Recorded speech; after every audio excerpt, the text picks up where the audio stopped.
Thank you.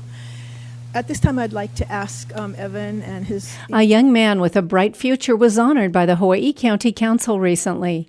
Kona Councilwoman Karen Eoff recognized 2011 Kealakekee High grad Evan Matsuyama, who, since graduating from UH Hilo, has been doing important work in the field of Japanese American history. His grandparents, who were with him at the council meeting on Friday, serve as inspiration. Currently at the prestigious Oxford University, you are in a master's program in U.S. history that studies Nisei's impact on American history, emphasizing the importance of the Nisei's sacrifice and dedication to American ideals during the Second World War and post-war movements towards equality.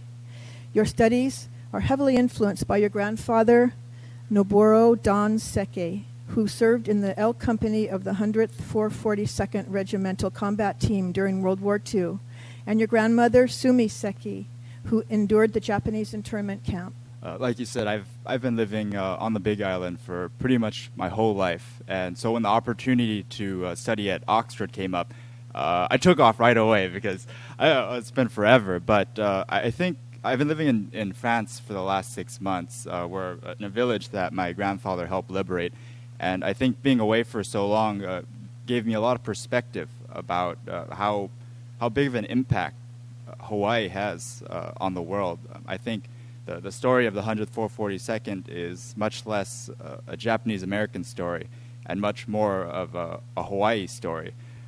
When the Imperial Japanese attacked Pearl Harbor, the entire country went into war hysteria, and over 120,000 Japanese Americans on the mainland were locked up in internment camps. In Hawaii, that didn't happen. In Hawaii, I feel, or based on my research, banded together and prevented this mass internment of Japanese Americans. We stood by our neighbors, and we didn't judge each other based on what we looked like, but instead what we believed in. And I think that's really one of Hawaii's greatest strengths. Is Hawaii represents understanding, racial equality, and just believing in your neighbor, the aloha spirit.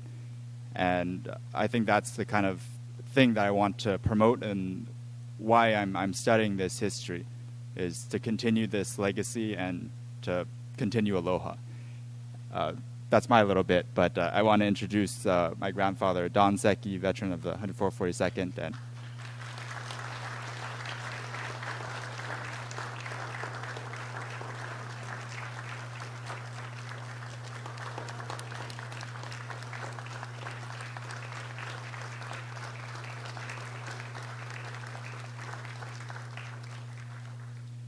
my grandmother, Sumiko Seki, who spent 3 years in internment camp.